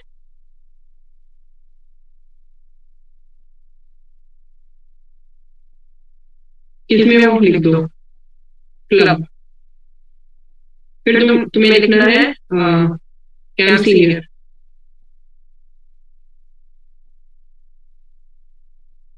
सीएटीसी, है ना? इस तरह से कैंप सीनियर एंड सीएटीसी कैंप, ये लिखने की जरूरत नहीं, कैंप सीनियर सीएटीसी। ये जब तुम बता रहे हो तुमसे क्वेश्चन पुट अप किया गया, दैट टाइम यू कैन से what has been the position of responsibility that what are 2 positions of responsibilities that you have held during your NCC days. Sir, I have been the camp senior as well as I have been the SUO of my college. So I have been the camp senior for CATC camp. So what are 2 things you learned being the camp senior? Sir, discipline and responsibility are 2 things that I have learned from there. How? तो बताओ what has been the biggest challenge? इस तरह के questions फिर यहाँ से further put up होते हैं, समझे? लेकिन ये चीज यहाँ पर खुद को मेंशन करना है। फिर तुम्हें पता है नेक्स्ट वाली जो लाइन है उसके लिए तुम्हें लिखना है, तो ये जो है ये थोड़ा सा छोटा छोटा रखना, पता चल रहा है कि इतना बड़ा बड़ा लिखो कि तुम फिर लिख नहीं पा रहे हो इससे नीचे वाली लाइन, समझे? और कोई क्वेश्चन यहाँ पर you wanted to ask something? Yes दीदी, वो एक्स्ट्रा करिकुलर एक्टिविटीज है ना उसमें एंकरिंग या डिबेटिंग ये वाला नहीं लिखना, फिर लिख सकते हो क्या? ठीक है, एंकरिंग लिख सकते हो। एमसी एक और वर्ड होता है एमसी, पता है? हाँ, ये लिख सकते हो। होस्टिंग लिख सकते हो, होस्ट या एंकरिंग इज बेटर, है ना? Anchoring with host. Okay, now coming to this one, तो यहाँ पे लिख सकते हो, जितने लिखो उतना बेटर है। कोशिश करना यहाँ पे भी अगेन वही न्यू टू ओल्ड पे रहना। कई लोग स्टार्टिंग में ही लिख देते हैं क्लास मॉनिटर। क्लास मॉनिटर सबसे लास्ट में होना चाहिए क्योंकि वो सबसे पहले किया तुम लोगों ने ना, मतलब अर्लीस्ट जो तुम लोग स्कूल डेज थे उस टाइम। अब कॉलेज में आ गए तो कॉलेज चाहिए, कॉलेज से बाहर कुछ किया है तो उसके बारे में पहले लिखो, फिर ये सारी चीजें। हॉस्टल में रहे हो तो हॉस्टल में कोई रिस्पांसिबिलिटी मिली है तो वो भी लिख सकते हो। नाउ नेचर ऑफ कमीशन, अभी देखो यहाँ पे कोई लाइन ड्रॉ नहीं है तो सेम चीज फॉलो करोगे। ये लाइन है, इसका अलाइनमेंट, और यहाँ पे nature of commission whether it's PC permanent और it's SSC short service commission, ये तुम्हें बता देंगे वैसे भी वहाँ पे, नहीं बताते तो कोई बात नहीं, पता होता है सबको। Then choice of service, again यहाँ पे भी कोई लाइन ड्रॉ नहीं है ना, तुम्हें आगे ऊपर नीचे ऐसे मत लिखना, आराम से लिखना। तो ये जो लाइन है अगेन ये लाइन को रखना ध्यान में। चॉइस ऑफ सर्विस है तो इसके एकदम सीधी में लिखना। कैसे लिखोगे? आर्मी, ऐसे। ओके, नाउ ये हो गया। अब number of chances availed for commission all three services, कितने चांसेस अवेल किए? तो लेट्स से कि तुम लोगों की ऑलरेडी 4 एसएसबी हो चुकी है, 04 इस तरह से लिखोगे, सेम यहाँ पे साइड में लिखिए। नाउ अंडरस्टैंड वन थिंग, अगर तुम लोग 4 बार स्क्रीन आउट हुए हो तो भी 4 ही लिखोगे, है ना? अगर तुमने स्क्रीनिंग देख लिया, स्क्रीनिंग में पीबीएनडी लिख ली, ओआईआर अटेम्प्ट कर लिया ना, पीबीएनडी लिख ली का मतलब है कि स्क्रीनिंग हो गया तुम्हारा। Result irrespective of the result, जितने भी चांसेस अवेल कर लिया, अभी पीबीएनडी जितने बार लिख लिया हमने, उतने नंबर ऑफ अटेम्प्ट्स है तुम्हारे पास में। Confidence of your recommend by your screen out does not matter. You will write the number of attempts with respect to जितने भी स्क्रीनिंग हो चुके हैं, मतलब स्क्रीन आउट और स्क्रीनिंग हो चुकी है। तो ये कंफ्यूजन मत रखना, कई लोगों को ऐसा है कि 4 स्क्रीनिंग होते हैं और 2 कॉन्फ्रेंस आउट होते हैं, तो लोगों को लगता है 2 ही चांसेस है। नहीं, ये 6 चांसेस है इन टोटल। ओके, ये वाला अभी करंट वाला जो जाओगे ये काउंट नहीं करना, जो प्रीवियसली कर चुके हो करना है। फिर इनके बारे में सीरियल नंबर है यहाँ पे 1 2 3 and 4। Again it is very important कि इसकी वजह से तुम लोगों का स्पेस मैनेजमेंट सही है। अगर यहाँ पे 7 होता तो एसएसबी में लेट्स से 15 होते, तो एसएसबी में बता देते कि आप 6 करंट जो है वो लिख दो, या फिर नहीं लिख रहे हो तो सारे लिखने के लिए बोला गया। जैसे अभी रिसेंटली गया था, उसे बोला कि सारे लिख दो, उसके लिए एक्स्ट्रा पेज मिल रहा है। कोई बात नहीं, मिल रहा है तो तुम लोग सारे मेंशन करके जाओगे अपने पास में डॉक्यूमेंट्स वाले फोल्डर के अंदर रखना है। डॉक्यूमेंट्स वाले फोल्डर में रख रहे हो वो तो अलग बात है। इसके अंदर पीआईआई के फॉर्म जो है फिल करोगे, उसके अंदर सारा लिखोगे। पीआईआई के फॉर्म के पीछे की साइड में, क्योंकि तुम अभी प्रिंट आउट निकालोगे आगे पीछे नहीं होगा, वो ऑब्वियसली अलग से होगा, है ना? उसके पीछे लिख लो पीआईआई के फॉर्म के और बाकी के अटेम्प्ट्स क्या है। तो जिस तरह का इंस्ट्रक्शंस है कि अभी करंट 5 लिखने हैं, करंट 6 लिखने हैं, करंट 4 लिखने हैं, उसके अकॉर्डिंग आप सारे लिखने हैं तो उसके अकॉर्डिंग लिखोगे। अभी इसमें अगर से मान लो हमारे 3 ही थे तो 1 2 and 3 स्पेस मैनेजमेंट ऐसे रहना चाहिए। पर टाइप ऑफ एंट्री जो भी टाइप ऑफ एंट्री है वो लिखा, एसएसबी नंबर पहले लेना है और प्लेस बाद में लेना है। तो एसएसबी नंबर लिखा एंड प्लेस, ठीक है। फिर डेट जो है वो डेट दो यहाँ पे, chest number and batch number. ये तुम्हें यूजुअली बोल दिया जाता है, स्क्रीन आउट लिख दो, कॉन्फ्रेंस आउट लिख दो, रिकमेंडेड हो तो रिकमेंडेड लिख दो, इस तरह से लिख सकते हो, ठीक है। सो वो ले लेना अगर तुम्हें बोला जाता है तो। नहीं बोला गया कि रिजल्ट नहीं लिखना है, ये बोला गया तो फिर रिजल्ट मत लिखना, दैट्स इट। कई बार साइन करने के लिए बोला जाता है, तो साइन करने के लिए बोला साइन कर देना, नहीं बोला है मत करना। अच्छा, एक और चीज, अगर तुम्हें लगता है कि तुम्हारे पास में स्पोर्ट्स के अंदर इससे एक्स्ट्रा और लिखना है तुम्हें, तो यहाँ पे डालोगे ऐसे स्टार मार्क, ऊपर जाओगे नीचे नहीं, ऊपर ये पेज यहाँ पे एंड हो रहा है तुम्हारा, ठीक है। यहाँ पे जाके स्टार मार्क तुमने किया हुआ है, ऊपर आओगे स्टार मार्क करोगे अगेन, और ये वाला जो सेक्शन है ये वाला है ना स्पोर्ट्स वाला, ये एज इट इज 1 2 3 4 तुम्हें दिख रहा है कि 4 कॉलम्स है इधर, तो 4 कॉलम्स बनाओगे। पेंसिल स्केल तुम्हारे पास है, चाहे तो पेंसिल स्केल से बनाओ, चाहे अपने पेन से बनाओ। अगर तुम्हें पता है कि तुम खराब नहीं करोगे तो फिर पेन से ही बना लेना। तो ये बनाया इस तरह से, लाइन ड्रॉ करी और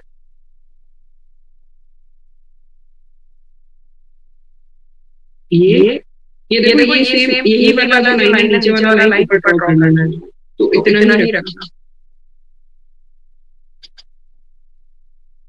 ठीक है। ये हो गया। और तुम्हें यहाँ पे 4 लिए थे, जैसे तुम्हें फिफ्थ लिखना है, मार्कर ऑफ और लिख दो, 6 मार्कर लिख दो।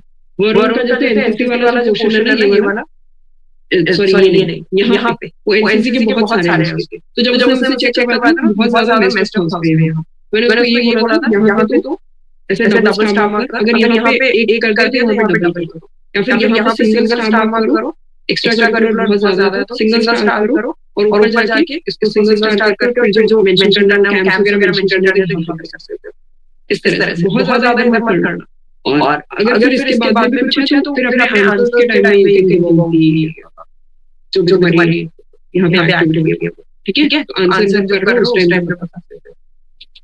इसके अलावा जो चीज को ध्यान रखना है, it is to have a proper, जैसे मैंने बताया हैव अ प्रॉपर रूटीन। तुम्हारा पीआईक्यू फॉर्म के बाद में ये सारी चीजों का चेक होगा। ये जो है ना तुम स्पोर्ट्स बता रहे हो, ये बता रहे हो, क्वेश्चंस रूटीन के साथ क्रॉस चेक होंगे। तो रूटीन के अंदर क्या चीजें इंक्लूड करना है, मैंने तुम्हें पॉजिटिवली बताया था that you need to wake up early morning. क्या टाइम है वो टाइम बताओगे, sir I every day wake up time पे, then what all physical activities you are performing, not give yourself fit. फिर डेली न्यूज़पेपर एंड या फिर news देख रहे हो तो तुम मेंशन कर दो sir then I read the newspaper, that is how I keep my mental fitness या mental awareness, awareness about the world daily. So वो बता दो. कॉलेज ऑफिसर्स का टाइमिंग बता दो. Sir from 9 AM to 7 PM I'm in the office. Then you need to have a spare time with your you need to spare some time for your hobbies and interests. चाहे वो weekly basis पे कर रहे हो, चाहे daily basis पे कर रहे हो, टोटली अपॉन यू. कुछ लोग वर्किंग होते हैं वो डेली बेसिस पे नहीं कर पाते, वीकली बेसिस पे वीकेंड्स पे करते हैं, वो कर सकते हो. Then very important, you should be playing sports और गेम, है ना. बेटर बी कि वो स्पोर्ट्स है, वो बेटर रहेगा. स्पोर्ट्स जो है उसके बारे में मेंशन करो. मेंशन नहीं अपने हॉबी के अंदर नॉट हॉबी, रूटीन के अंदर इंक्लूड करना. Then very important of all is that you are spending some time sparing time with your family and friends. बहुत important. So ये सारी चीजें तुम्हारे रूटीन के अंदर होनी चाहिए. Somebody is there who is asking कि रूटीन के अंदर क्या क्या चीजें होनी चाहिए. These are the 7 things that should be there in your routine. And then finally, after having dinner, it's time पे I go to sleep. You know, during the dinner we have the dinner together as a family, and then I go to sleep at around 10 PM or 9:30 AM. समझ गए. ये सारी चीजें होनी चाहिए. कुछ लोगों का वीकेंड्स पे थोड़ा सा डिफरेंट होता है, तो this can be a question to you कि what different do you do on the weekends. तो वीकेंड पे जैसे हॉबी भी हो सकता है, वीकली बेसिस पे परफॉर्म कर लो या sir I am not able to meet my friends on daily basis. Weekly days पे वो बिजी रहते हैं, मेरा भी ऑफिस आवर्स में रहता है, कॉलेज रहता है, तो कॉलेज वाले फ्रेंड्स से मिलता हूं, बट मेरे चाइल्डहुड फ्रेंड्स हैं या मोहल्ले वाले से, मोहल्ले वालों से भी मिल लेता हूं, चाइल्डहुड फ्रेंड्स से नहीं मिल पाता तो सेम में, तो I just you know go and meet them, हम लोग आपस में आके मिलते हैं, बातें करते हैं. या स्पोर्ट्स खेलते हैं सर, रेगुलर स्पोर्ट्स नहीं खेलता था, संडे को ये गेम खेलता था, वॉलीबॉल रेगुलर नहीं खेलता था. तो रोज मैं क्रिकेट खेल पाता हूं, बट वॉलीबॉल वीकेंड्स के लिए होता है, साइकिलिंग वीकेंड्स के लिए होता है, ट्रैकिंग पे जाते हैं, ट्रैकिंग करते हैं, तो उस टाइम पे sir I do that extra on weekends. तो थोड़ा सा डिफरेंस हो सकता है वीकेंड्स, क्योंकि वो जो टाइम गैप है जो 7 आवर्स या 5 आवर्स तुम बता के कॉलेज या स्कूल जा रहे हो, वो क्या डिफरेंट कर रहे हो. आजाद फिर भेज रहा है तो अपना पीआई क्यों इधर, you not in the class. चलो ये अनुज भेजा तो मैंने सोचा अभी भेजना चाहिए.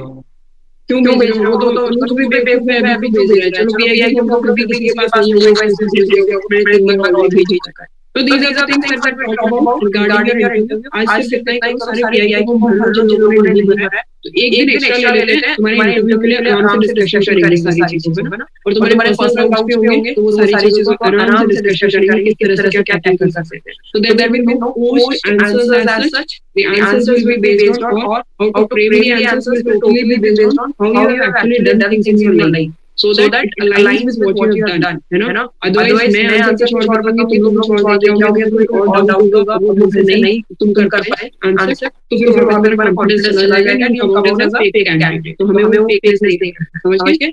तो हम ओरिजिनल तुम्हारे लाइफ के साथ जो चीजें हैं, जिस तरह से आंसर करना चाहते हो, वो हम डिस्कशन करना है. पहले हम सेशन लेंगे पूरा, फिर डिस्कशन करेंगे किस तरह से अगर कोई डाउट है कैसे भी.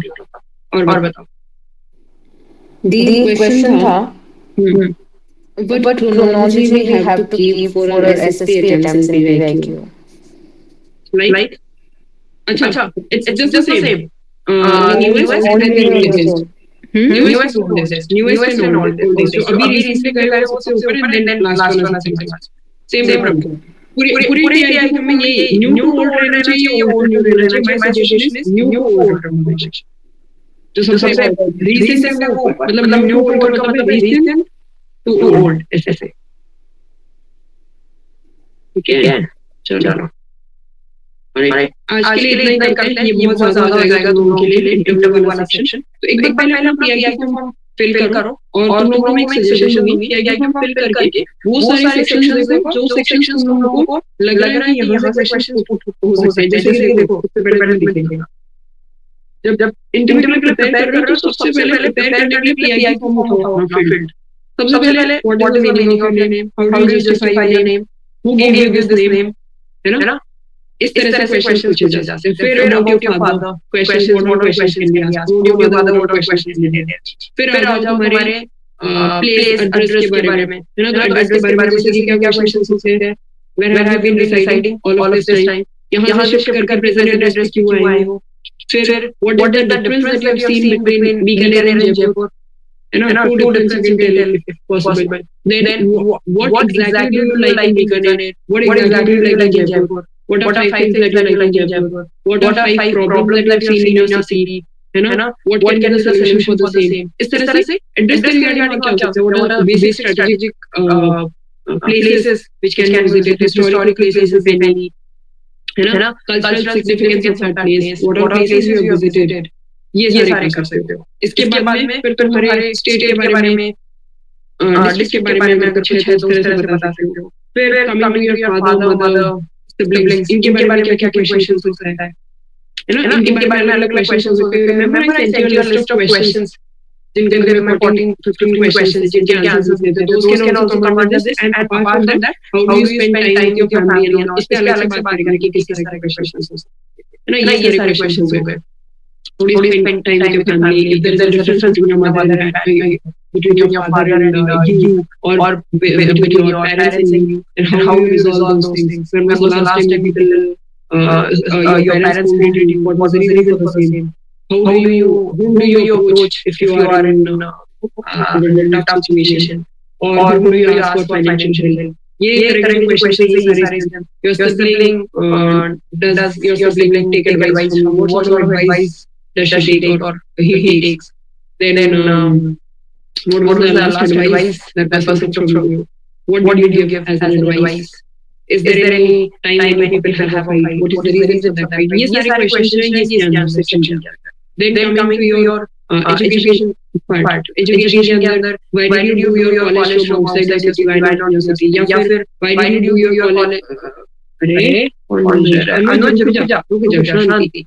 Why did you do your college? Why did you do your college from your own city itself? Why did you go out?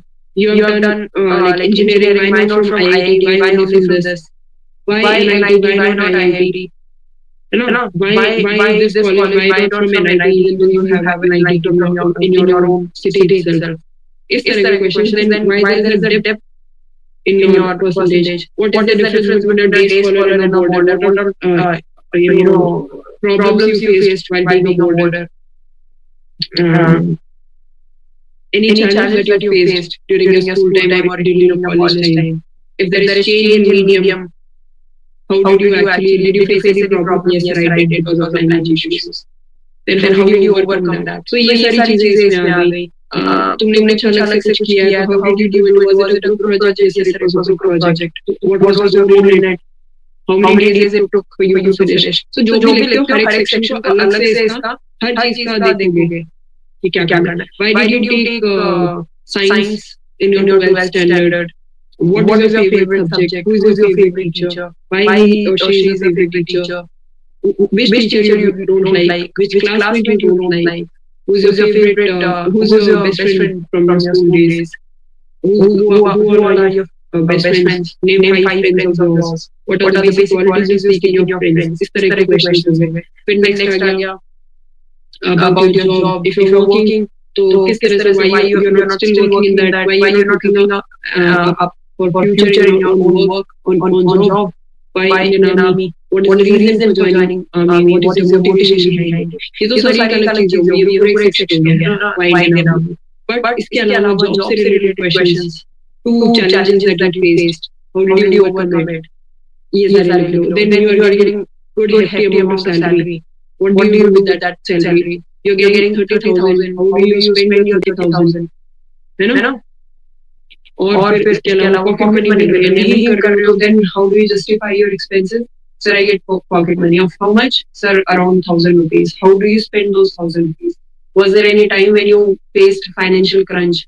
Yes, sir, I did. Then what did you do? In times of financial need, whom do you approach? इस तरह से questions है ना? So ये questions इनका कैसे तुम justify करते हो, कैसे answer?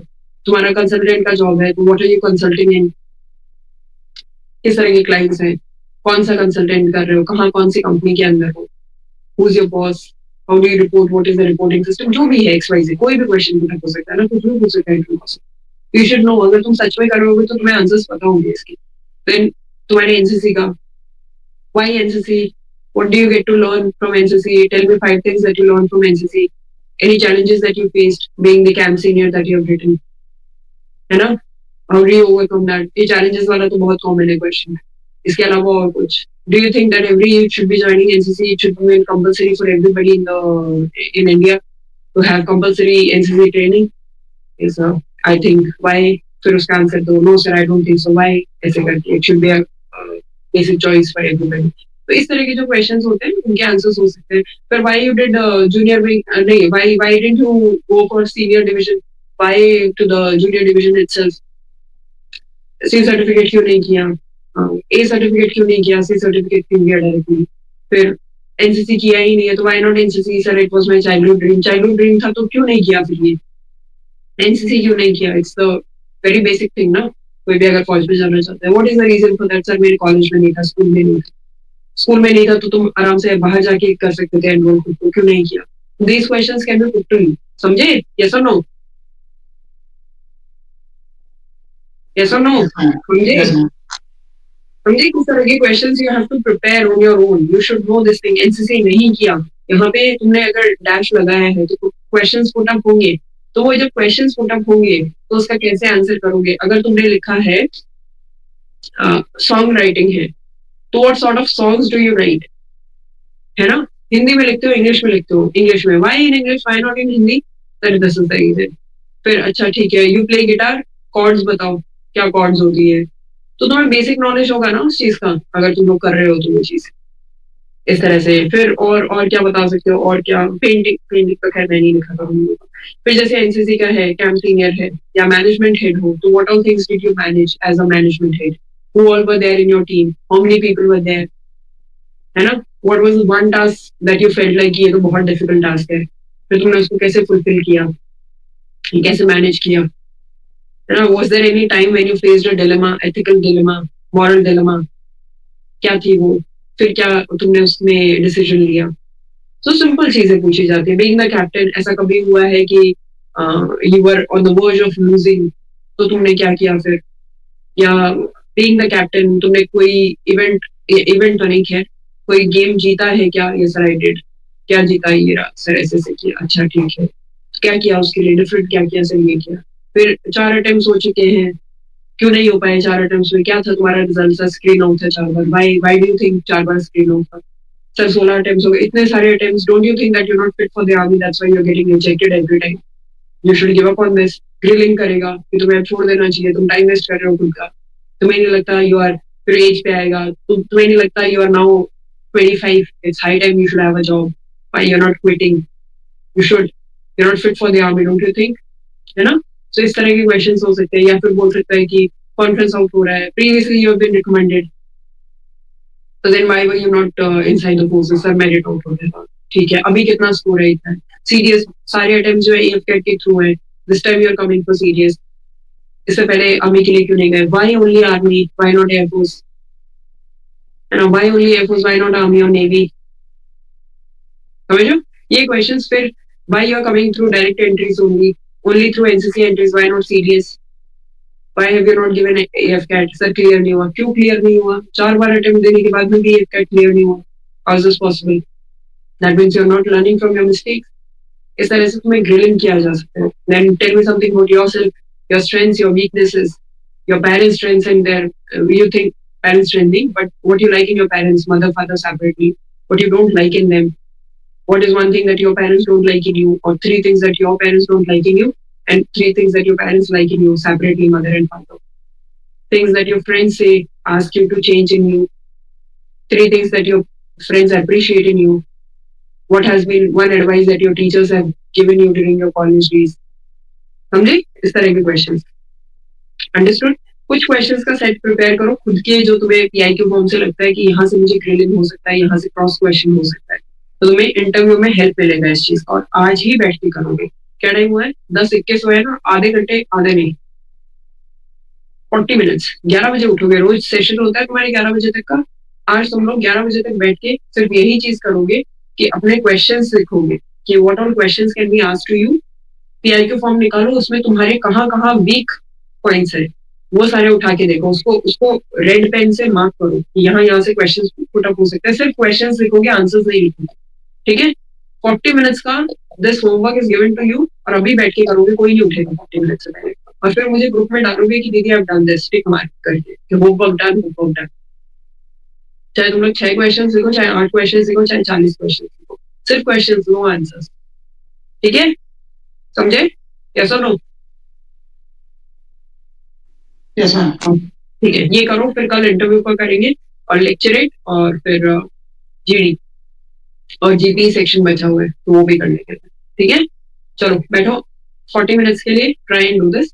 जिन्होंने डिनर नहीं किया, अपनी टेबल पे डिनर मंगवा लो, पीआईक्यू फॉर्म सामने रखो और फिर करो। जिनका पीआईक्यू फॉर्म ही फिल नहीं हुआ, वो पीआईक्यू फॉर्म बैठ के फिल करेंगे, और फिर मुझे ग्रुप के अंदर डाल देंगे सब अपना अपना PIQ form with your name.